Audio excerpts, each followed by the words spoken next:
Hier ist die neue Folge der Ökonomie-Videos.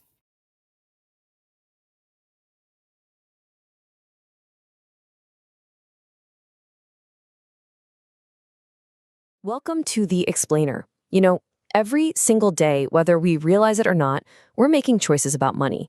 We're constantly weighing what we might gain against what we could lose. So today, we're going to break down one of the most basic ideas in all of finance, that classic tug of war between risk and reward. All right, let's just jump right in with a simple choice. I'm about to show you two different investment options. All you have to do is think about which one you'd go for. Ready? Okay, here they are. You've got security A and security B. And the economy has a 60% chance of a nice upswing and a 40% chance of, well, not much happening at all. You can see security A has this huge potential payout, plus 30 euros. But security B, it's a bit more conservative.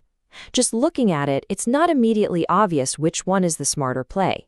So we need a way to really compare them. What we're looking at here is a classic decision under risk.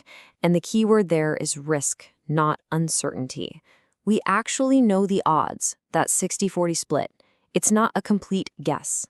And because we have those probabilities, we can use a little math to get a much clearer picture. So the big question is, with these odds in our back pocket, how do we figure out which of these is going to be more profitable, on average? We need a tool that can calculate the average outcome if we could run this scenario over and over again. To get that answer, we need our first tool. What we're going to do is calculate the average payout for each of these securities. That should tell us if one of them has a clear edge, mathematically speaking. And the concept we're going to use is called expected value. Now, the key thing to get here is that this number doesn't tell you what will happen on any single try. No. What it tells you is the average result you'd expect if you could make this exact same investment 1,000 times. It's the long-run average. So let's run the numbers for security A. It's actually pretty straightforward. First, you take that 30 euro payout and multiply it by its 60% chance of happening. That gives you 18 euros. Then you take the 5 euro payout and multiply it by its 40% chance. That's 2 euros. You add those two weighted results together and you get a grand total of 20 euros. That's it. That is the expected value for security A. It means that, on average, over time, this investment is theoretically worth 20 euros per go. Okay, now we do the exact same math for security B. I won't walk you through every single step again, but trust me, when you run the numbers, its expected value comes out to 16 euros. So now, let's pop an expected value column onto our original table. And boom, the comparison seems pretty clear, right? Security A has that average value of 20 euros, while security B is lagging behind at 16. And this is the critical point. If we just stopped our analysis right here, the decision would look like a no-brainer. Security A has the higher average payout. It seems like the clear winner. But is that really the whole story? Of course it isn't. Because we've only talked about the reward. We haven't even touched the other side of the coin yet, the hidden risk.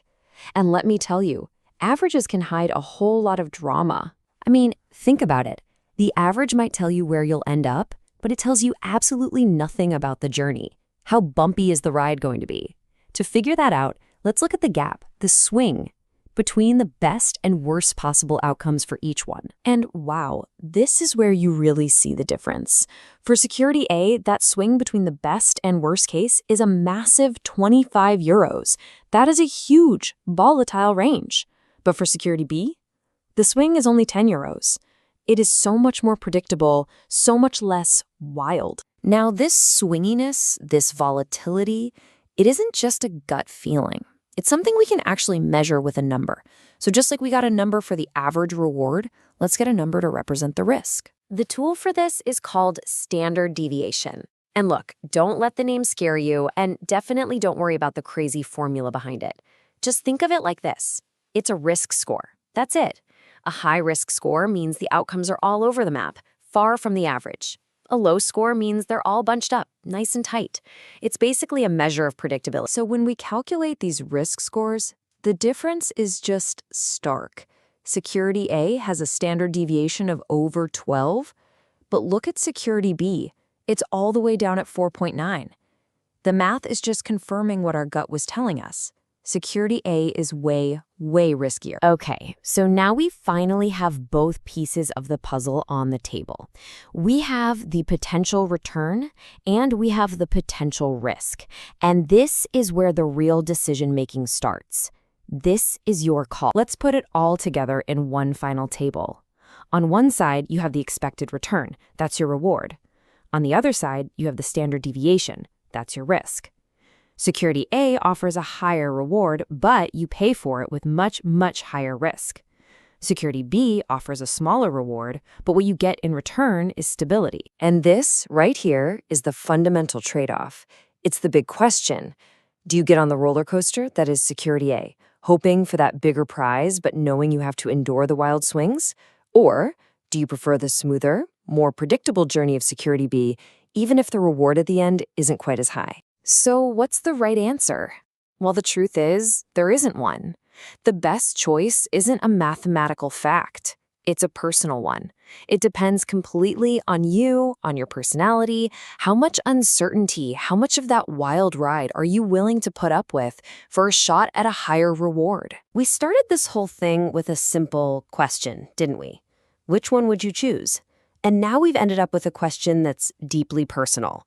We've gone beyond the simple average to understand the math of reward, but also the math of risk. So now that you see the whole picture, which kind of investor are you? Thanks for joining us on The Explainer.